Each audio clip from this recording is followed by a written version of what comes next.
അപ്പോൾ ഈ രാജ്യാന്തര വാർത്തകളുടെ സമയം James sir good morning. Good morning Hashmi, good morning Amritha Padikkal. James sir, എന്തൊക്കെയാണ് ഇന്നത്തെ അന്തർദേശീയ തലത്തിൽ നിന്ന് വരുന്ന പ്രധാനപ്പെട്ട വാർത്തകൾ? ഇവിടെ വെടിനിർത്തൽ ലംഘിച്ച് ലെബനോനിലും ഗസയിലും വലിയ രീതിയിലുള്ള ആക്രമണം നടത്തിയിരിക്കുകയാണ് ഇസ്രായേൽ ഈ മണിക്കൂറുകളിൽ. എന്ന് മാത്രമല്ല, ഗസയിൽ വെടിനിർത്തൽ പ്രഖ്യാപിച്ചിട്ട് ഒരുപാട്, ഏതാണ്ട് ഒരു പെർമനന്റ് വെടിനിർത്തൽ പോലെയാണ്.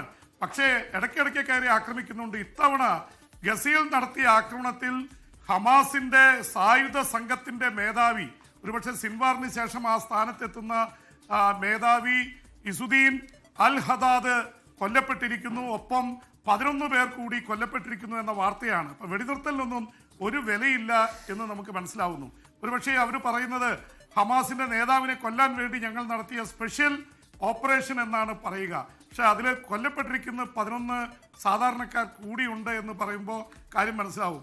ഒപ്പം തന്നെ അമൃത, നമുക്ക് മനസ്സിലാവുന്നത് ഇന്നലെയാണ് 45 ദിവസത്തേക്ക് കൂടി വെടിനിർത്തൽ നീട്ടിവെച്ചത് ലെബനോനിൽ. പക്ഷെ ലെബനോനിൽ ഈ മണിക്കൂറുകളിൽ നടത്തിയ ആക്രമണത്തിൽ നിരവധി പേർ കൊല്ലപ്പെട്ടിരിക്കുന്നു. 100 കേന്ദ്രങ്ങളിൽ ലെബനോനിലേക്ക് ഇസ്രായേൽ ആക്രമണം നടത്തിയെന്നാണ് റിപ്പോർട്ടുകൾ. അതിന് മറുപടിയായി ഇസ്രായേലിന്റെ വടക്കൻ ഇസ്രായേലിലും പല ഭാഗങ്ങളിലേക്കും നിരവധി റോക്കറ്റുകൾ തൊടുത്തു ലെബനോനിൽ നിന്ന് ഹെസ്ബുള്ള.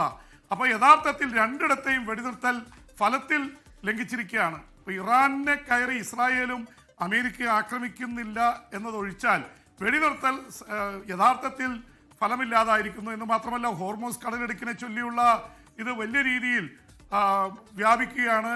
ട്രംപ് ഇപ്പോഴും ഭീഷണിപ്പെടുത്തിക്കൊണ്ടിരിക്കുകയാണ്. കാരണം ഉടനെ തന്നെ സമാധാനം കൊണ്ടുവന്നില്ലെങ്കിൽ നോക്കിക്കോ, ഞാൻ തകർത്ത് കളയുമെന്ന് ഏതാണ്ട് 100ാമത്തെ തവണയാണ് പറയുന്നത്. അതുകൊണ്ട് അതിന് വലിയ വിലയില്ലാത്ത അവസ്ഥയിലേക്കാണ് കാര്യങ്ങൾ എത്തുന്നത്. ഒരു കാര്യത്തിൽ ആശ്വാസമുണ്ട്. അമേരിക്കയുടെ ഏറ്റവും വലിയ വിമാനവാഹിനി യുദ്ധക്കപ്പലായ USS ജെറാൾഡ് ഫോർഡ് കഴിഞ്ഞ 326 ദിവസമായി ചൈനയിലും വെനിൻസുവേലയിലും പിന്നീട് ഇറാനിലുമായിരുന്നു.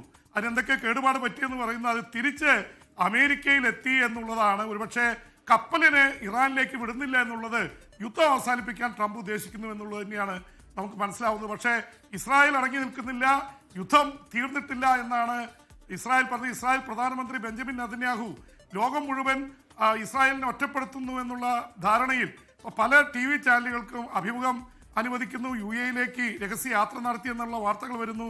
ഇങ്ങനെ തുടങ്ങി ഒരുപാട് കാര്യങ്ങൾ നടക്കുന്നുണ്ട്. പക്ഷേ ഇസ്രായേൽ ഈ ആക്രമിക്കുക എന്നുള്ള പദ്ധതി തുടർന്നുകൊണ്ടേയിരിക്കുകയാണ്. ഹാഷ്മി, അമൃത.